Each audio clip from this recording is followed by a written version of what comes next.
Bem, até aí, então, a gente viu a forma de tratar os dados nesses tipos diferentes, repetindo, imagem, temático, modelo numérico e cadastral.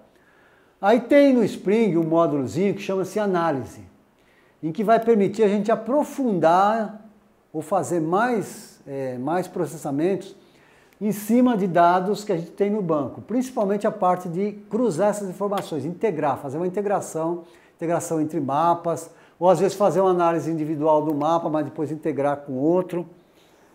Então essa parte aqui é a parte mais que a gente chama de suporte à decisão, né? Que a gente vai criar algum mapa final que vai suportar uma decisão. Por exemplo, eu quero criar um mapa final, quais são as melhores áreas para plantar cana-de-açúcar numa certa região, né? Ou quais são as melhores áreas para criar um novo local de depósito de lixo no Vale do Paraíba. Isso vai depender, então, de análises mais aprofundadas e de integração de informação para a gente poder conseguir, então, realizar isso daí. Realizar gerar esses mapas para tomar decisões finais aí. Então, aqui eu tenho uma linguagem de análise espacial, tenho algumas funções de suporte à decisão. Aqui é uma função, né? Que é a técnica HP. Tem algumas funções de estatística espacial, correlações, eu vou fazer aqui através desse módulo. Tem a parte de geoestatística, tem análise de lineamentos geológicos e tem até uma parte de validação. Eu vou falar um pouquinho sobre cada uma delas para vocês terem uma ideia de como é que é isso. Então aqui nessa parte de estatística espacial, eu tenho uma opção aqui de fazer o kernel, que a gente chama, o estimador de intensidade ou de densidade. Ele é uma análise padrão de ponto e ele vai permitir, então, dado que eu tenho uma distribuição de pontos, qualquer numa área de interesse minha, no caso aqui de Porto Alegre, tem os dados relacionados a homicídios, acidentes de transporte e suicídios, né? Problemas aqui, então, de homicídios, acidentes e suicídios, distribuídos nessa área, e eu gostaria de ter um mapa de intensidade dessa informação. Então existe uma função, a função kernel, que está implementada dentro do Spring, e que você aplica sobre esse dado, você seleciona esse plano de informação, define uma região de influência aí, que a gente chama de tal, né, que é um campo aí, e ele vai então criar para nós esse mapa aqui, que é o mapa de intensidade, é o mapa de kernel, onde ele mostra nas coisas aqui, por exemplo, em vermelho foi definida essa legenda, né? Em vermelho os locais que tem mais problemas aí de violência, né? Isso aqui é mais violência mesmo, né? São os locais mais violentos, tem mais intensidade dessas ocorrências, e os locais menos violentos. Depois a gente pode cruzar essa informação com outras informações para tentar explicar por que aqui é mais violento do que lá, etc. Mas a princípio você precisa desse mapa para tentar mapear, você ter uma distribuição espacial da violência numa certa região.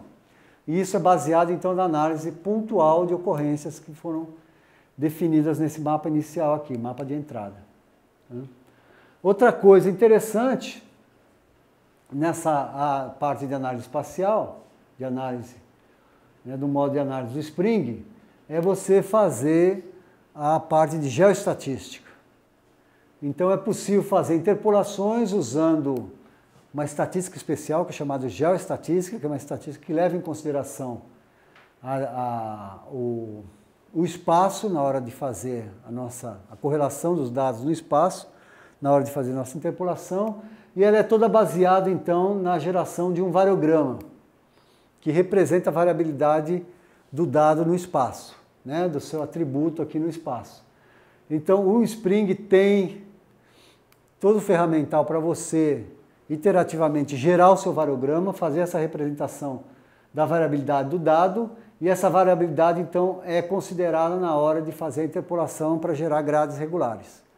Além da distribuição espacial, então, do dado da grade de valores que você gera aí na hora de fazer a interpolação, a geoestatística também cria um mapa de variância do dado. Aqui seria um mapa de média do dado, porque é um dado, a geoestatística considera o dado como um dado estatístico, então ele tem uma distribuição, tem uma média e uma variância. Então o que ele cria para nós é um campo de médias e um campo de variância, que muitas vezes são usados aí como um dado de qualidade do dado, né, da nossa. No caso, para essa crigiagem aqui, que é ordinária, essa informação aqui, ele depende mais da distribuição geométrica dos dados.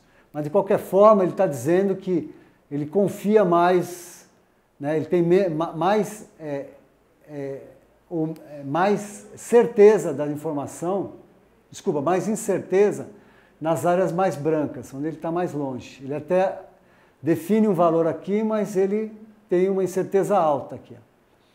Nas informações mais próximas dos pontos, você tem uma incerteza mais baixa na hora de fazer a sua interpolação. Então ele te dá um mapa de incerteza também relacionado à sua predição aqui, à sua interpolação. Tem também aqui nessa parte de geoestatística outras crigiagens que dão um mapa de incerteza mais relacionado ao dado mesmo, ao dado real. Tá? O Z, os valores de Z desse nosso dado de entrada aí. Então esse é um módulo bem completo, que permite fazer isso. Nós temos também um módulo de lineamentos geológicos, que na verdade foi até pedido por um pessoal que trabalhava junto conosco aí nos projetos com a Petrobras, e eles queriam fazer análises de lineamentos numa certa região.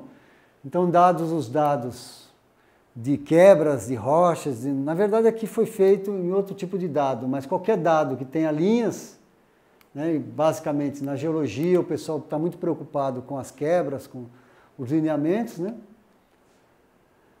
as fraturas nas rochas, então ele é capaz então de fazer análise em cima disso. Análise de densidade eu não coloquei aqui, mas uma das coisas bastante interessantes é criar o diagrama de Rosetta, que dá para a gente as direções de maior intensidade das fraturas, desses lineamentos dentro da sua região de estudo. E ele também dá relatórios aí de estatísticas descritivas por intensidade, etc. Uma outra coisa bastante importante é você, nessa área de sistema de informação geográfica, é você conseguir integrar mapas para dar um mapa de saída aqui. No caso, inclusive aqui está, desculpa, está em inglês, mas é porque eu fiz essa aplicação em inglês. Mas é um mapa de solo, um mapa de declividade, por exemplo, e você, analisando os dois, você quer descobrir quais são as áreas que são perigosas, por exemplo, para morar, né? Aqui seria um mapa de aptidão urbana, né?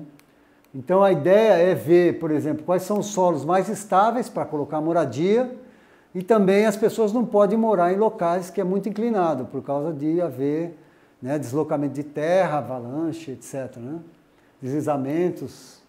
Então, no caso aqui, quando você faz esse cruzamento, você pode ter um mapa aqui de aptidão, que, por exemplo, nas áreas vermelhas está dizendo, olha, essas áreas vermelhas são as áreas de risco para moradia. Não deve morar ninguém aí.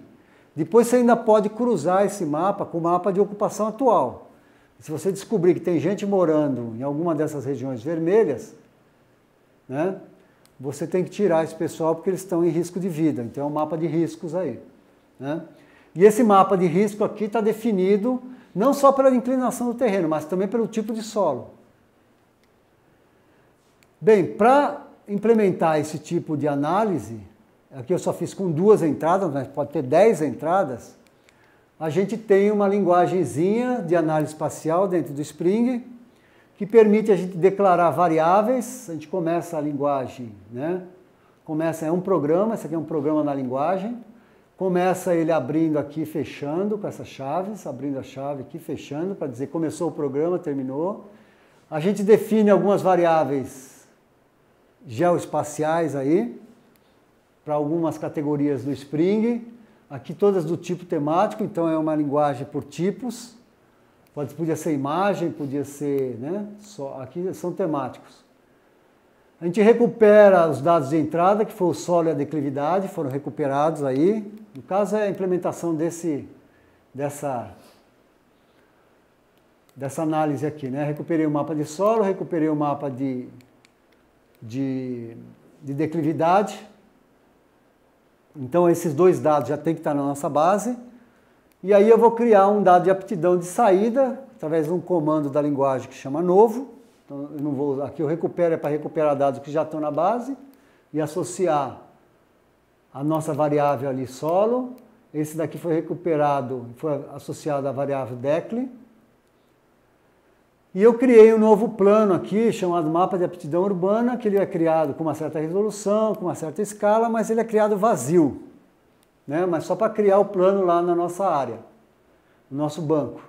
E ele está relacionado, apesar de estar vazio, já está relacionado a essa variável aqui, apt. E aí eu tenho comandos da linguagem, no caso aqui eu estou usando o comando atribua, que podia se chamar cruze ou integre, né? Que permite a gente integrar as duas informações, né? Tanto o solo com a declividade aqui, integrar as classes delas, fazendo um cruzamento através de lógica booleana, né? De união, intersecção de dados aí. Então, é feito aqui o atribua, então o nosso mapa, essa apt aqui, ó, nessa parte de operações eu vou usar somente as variáveis, tá? Então, cada uma dessas variáveis estão representando os planos de informação aqui. Então, eu estou dizendo aqui, ó, o plano de aptidão agora que estava vazio vai ser preenchido através do comando atribua, né? E as classes dele, porque é um plano temático, ele tem classe baixa, média e alta. E nós, usuários, vamos definir então o modelo espacial aqui para cruzar as informações. Então a classe baixa vai ser a declividade, a classe de declividade menor que 25%, ou, isso aqui significa ou, o solo hidromórfico. Então essas seriam as classes que apareceram lá em vermelho. Se o solo for hidromórfico, quer dizer, muita água, tá, muito, né? Ou então for a declividade muito alta, é o que está escrito aqui. Então, a minha aptidão a morar é baixa. É um local ruim para morar.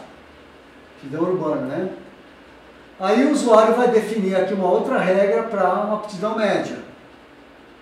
Classe de declividade entre 2% e 5%. E esse E comercial, que significa intersecção, com a classe de solo podisólico. Que é um outro tipo de classe de solo aí, né? Que também daria até para morar, mas é médio. Aí seria um local que poria as pessoas para morar, mas não seria o ideal. O ideal seria essa classe alta aqui, ó.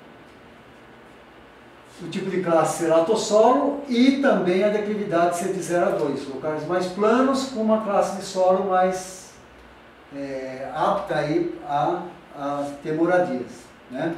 Então, isso daqui, essa integração, essas regras de integração são definidas pelo usuário dentro do programinha aqui. Aí esse programa é rodado, e o sistema, então, cria esse plano de informação e preenche através dessas regras aqui. Tá? E cria um novo planinho de informação para nós, que no fundo seria esse plano aqui. E aí você vai tomar a decisão de tirar a gente que está morando ali, por exemplo, num lugar perigoso, olhando para esse mapa. Você vai tomar a decisão em cima desse mapa, né? A linguagem legal, basicamente, o início é sempre assim, a gente tem que definir as variáveis nas categorias que a gente tem na nossa base de dados, recupera aquilo que a gente tem como informação de entrada, cria planos de saída e faz algum tipo de operação sobre os dados. Bem, um módulo também que é mais recente do Spring, também muito importante, é um módulo de validação, que também está nessa parte espacial aqui, ó, de análise espacial.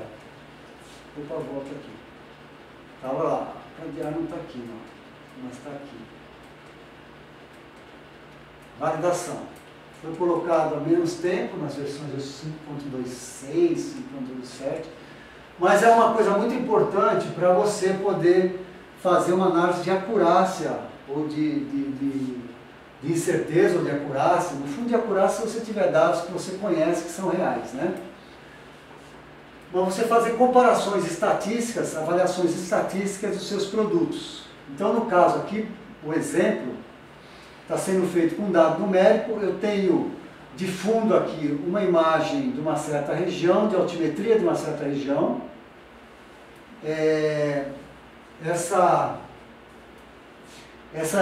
Esse dado de fundo aqui, ele foi obtido através de interpolação eu gostaria de saber qual é a qualidade dele, quão boa está essa interpolação dos dados, né?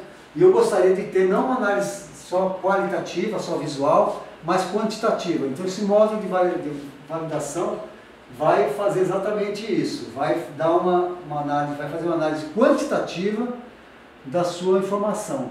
Então, de qualquer um dos campos, pode ser um campo numérico ou temático.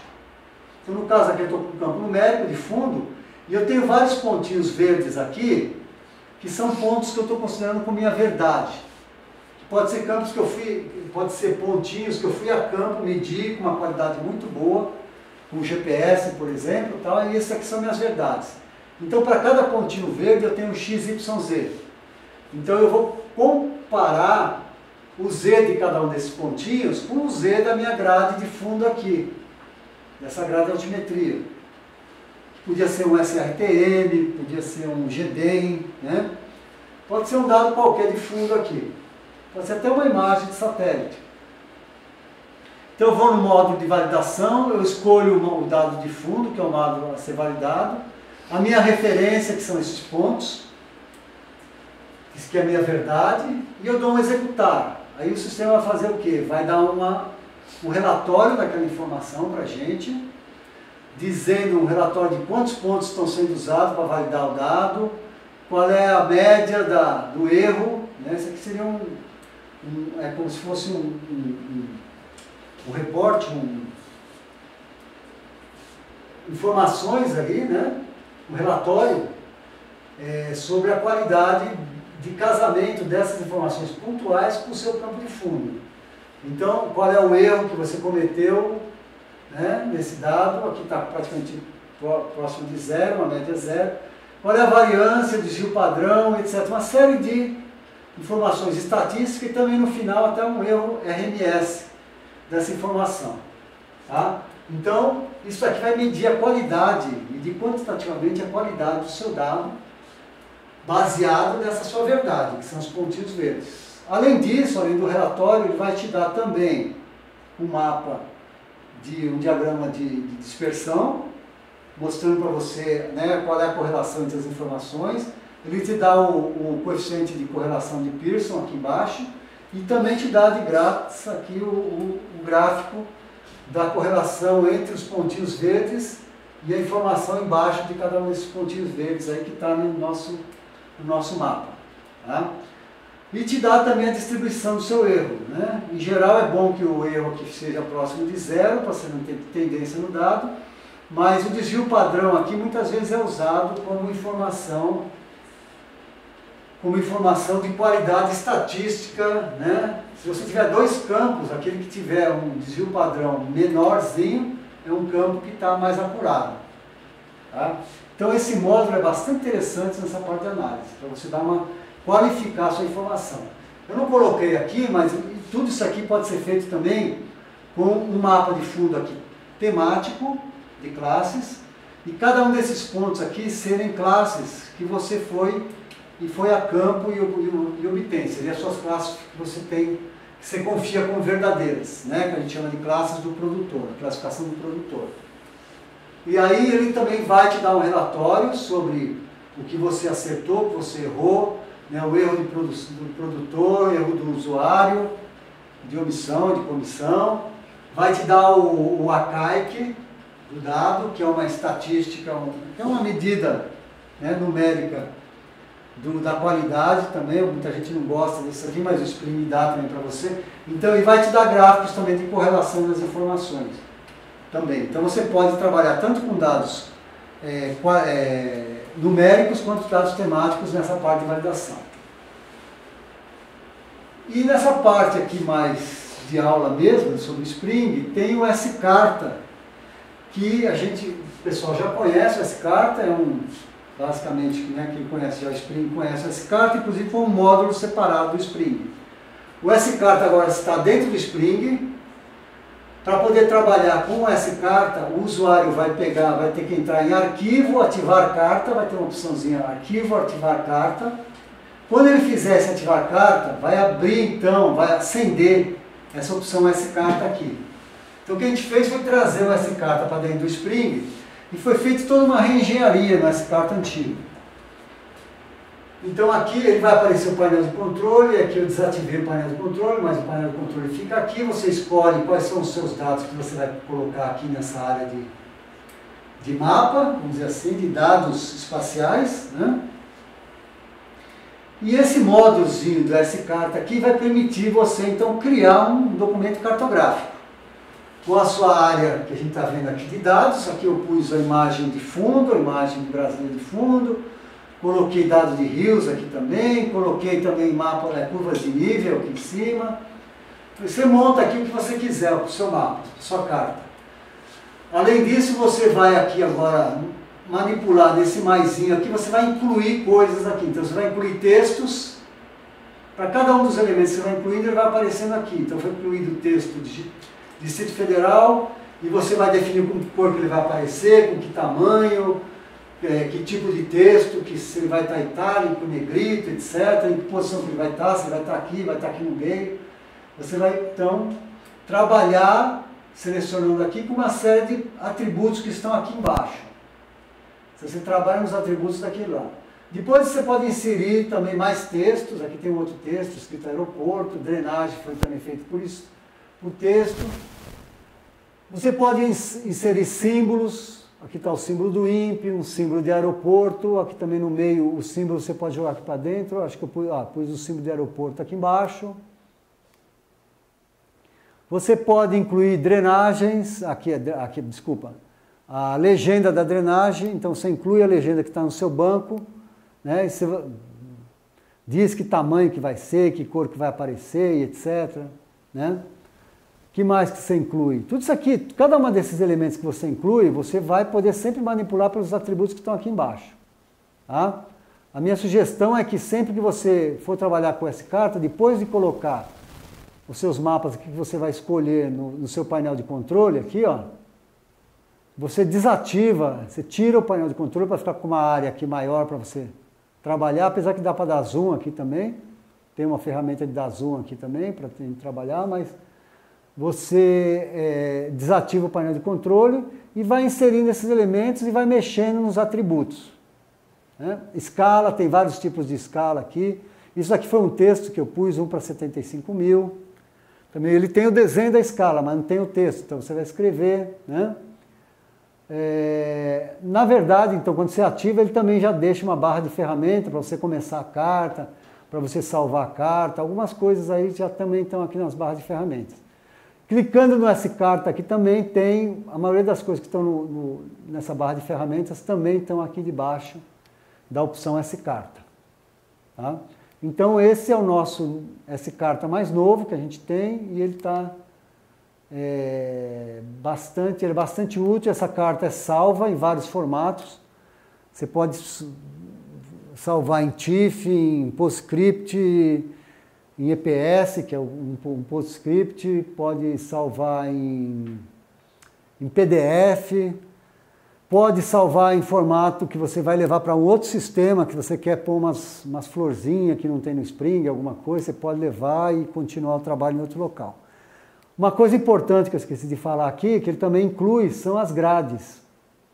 Né? Então, automaticamente, como é um dado geográfico, né? A gente está com uma base de dados geográficas, a gente tem todas as informações de coordenadas desses dados. Então, a gente pode pôr, aqui eu pus a grade, somente a grade planimétrica, em UTM, mas eu posso incluir também grades geográficas. Tá? Com formações de latitude e longitude de vários pontos aqui, geralmente são com cruzinhas que são colocadas aqui, nesse caso eu não pus, foi só um exemplo que eu fiz para mostrar a funcionalidade desse S-Carta aqui.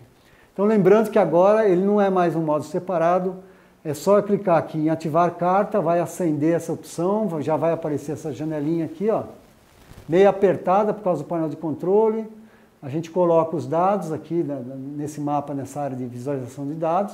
Essa área de visualização de dados também, em característica, a gente diz qual é a escala que a gente quer trabalhar, que tipo de tamanho de folha que a gente quer imprimir depois desse dado. Também diz qual é os limites dessa área. Se eu quiser puxar aqui mais para o meio esse mapa, eu posso fazer e tal. Então é feito aqui em características. Então uma das coisas primeiras que a gente faz é definir a característica aqui da nossa área de trabalho, principalmente a parte de mapas. E definir também, na verdade, a gente está definindo também o externo, se isso aqui vai aparecer como landscape ou portrait, né? Em português, em forma de retrato ou não, né? Então esse é o editor de carta, que é muito útil então para você gerar dados cartográficos. Aqui mais como curiosidade, quase terminando, como a gente tem o software distribuído em vários idiomas, né? Lembrando, português, espanhol, inglês e francês, a gente mantém uma estatística dos usuários que entram lá para fazer download do Spring pela primeira vez, né?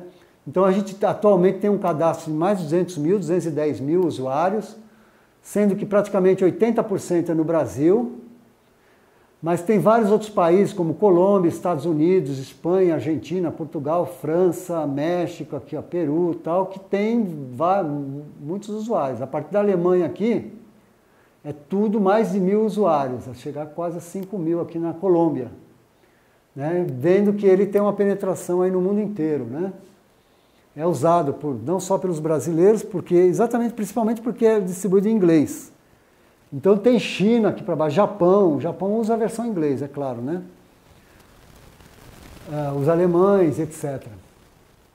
Aqui tem uma ideia da evolução desde 2003, quando a gente começou a computar esses usuários aí do Spring. A evolução é sempre crescente, apesar de ser um software já bastante antigo. A gente começou a trabalhar desde 1990 nesse software, mas ele continua sendo bastante procurado. Aí aqui está até 2014, mas aqui já tem o dado 2015. Ele está atendendo 210 mil, né? Então está atendendo lá para 220 mil. Algumas estatísticas sobre áreas de aplicação do Spring, estudos ambientais, geografia, cartografia, agricultura, estudos integrados. Então ele é realmente um software, um sistema de informação geográfico que é aplicado, é multidisciplinar, várias disciplinas relacionadas à geografia terrestre, né? Recursos florestais e etc. Até o outros aqui está quase ganhando já de todo mundo, porque a gente já tem uso na parte de saúde, tem uso na parte de geomarketing, e aí a gente não colocou aqui na hora da pessoa fazer o cadastro, porque a gente pega esses dados na hora de fazer o cadastro. E também áreas bastante de uso, é usado muito na parte de ensino de graduação, e pesquisa e pós-graduação também, né? Empresas de serviços, ensinos secundários e etc. Prefeitura, projetos internos de empresas, governo federal, secretaria estadual, organismos internacionais, ONGs, né?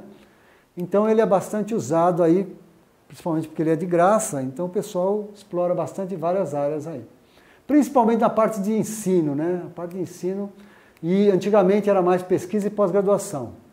E é interessante que o pessoal já está entrando muito forte no ensino de graduação, já há bastante tempo tem usado bastante o Spring para ensinar a parte de sistema de informação geográfica, o geoprocessamento, baseado no Spring, né?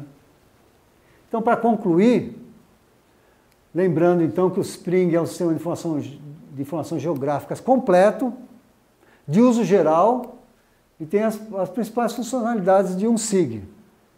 Lembrando que ele trabalha com vários tipos de dados diferentes, né? Ele consegue integrar essas informações de formas diversas, né? Tem usuários no mundo inteiro, porque ele é distribuído além do português, espanhol, inglês e francês, como eu falei já. A divisão de processamento de imagem do INPE desenvolve, além do Spring, atualmente ele desenvolve também biblioteca de função de geoprocessamento, chamado TerraLib.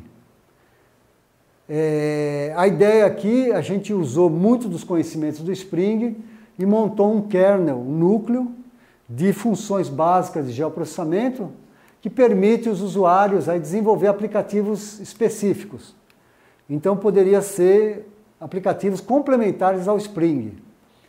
Para esse caso aqui, a pessoa tem que ter um grupo agora aqui de desenvolvimento, não é usuário direto da ferramenta de geoprocessamento, mas é para equipes que tenham capacidade de desenvolver software para geoprocessamento, né?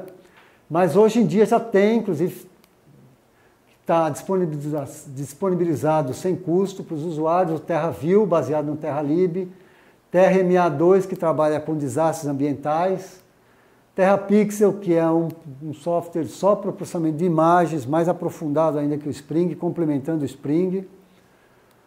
Um software mais aplicado aqui em saúde pública, chama Saudável, também todo baseado em TerraLib, etc. Tem muitas aplicações já desenvolvidas nesse núcleo. Então, hoje em dia, né, o próprio Spring já tem várias funções internas que foram substituídas por funções que estão dentro do TerraLib. Né? A ideia é que o TerraLib seja uma função, uma biblioteca de uso geral, para o pessoal desenvolver aplicativos e complementar o Spring, desenvolver também coisas mais específicas. Lembrando que para o Spring, ou baseado no Spring, a DPI, que é a Divisão de Processamento de Imagem, oferece cursos de curta duração de 1 semana, 40 horas, para manipulação do Spring e também para geoprocessamento em geral, usando bastante o Spring, né, porque é a nossa ferramenta básica aí. Então, ensina disciplinas básicas de geoprocessamento, processamento de imagem, análise espacial. Então, tem aqui o site, que é o www.celperbrasil.org.br/cursos, que a gente tem um convênio com a Celper, que é a Sociedade Latino-Americana de Sensoramento Remoto. Então, a gente tem essa parceria com eles e oferece esses cursos aí para aprofundar quem tiver interesse de usar o Spring e também em geoprocessamento em várias disciplinas, onde a gente dá a teoria e faz a prática em cima do Spring, tá? E principalmente lembrar que hoje em dia, como tem um catálogo de imagens do INPE, onde as pessoas podem pegar imagens sem custo nenhum lá, né, imagens do satélite brasileiro, chinês, né, o Cibers, e também de satélites outros que permitiram colocar nesse Landsat, por exemplo, permitiram colocar nessa área, você pode usar o Spring para processar esses dados aí, importar, montar sua base de dados e processar. Tem bastante gente que está fazendo isso. Então é isso. Tem uma área de suporte do Spring, que chama spring@dpi.ip.br, em que os usuários podem contribuir, pode fazer reclamação, tirar dúvidas, né? Então é a forma da gente comunicar, de dar o suporte para os usuários. Aqui está meu e-mail também, meu nome é Carlos Felgueiras, desde que eu falei, né, no começo. E a gente está à disposição aí, agradeço a oportunidade de fazer essa apresentação. E continuamos trabalhando aqui na DPI, na parte de geoprocessamento, tentando ser sempre, estando assim na área de ponta dessa disciplina de geoprocessamento. E é muito importante nessa disciplina de geoprocessamento a gente ter softwares, ter ferramenta computacional próprio, de uso próprio nosso, que permita a gente ter uma certa independência do exterior. Tem vários softwares compatíveis com o Spring do exterior, mas o nosso software, pelo menos, a gente tem controle sobre o que está lá, sabe o que a gente está fazendo, né? E a gente ainda tem à disposição, troca uma série de pesquisas junto com outros usuários brasileiros do exterior usando a nossa ferramenta. Então agradeço mais uma vez, aqui termina então a apresentação. Obrigado.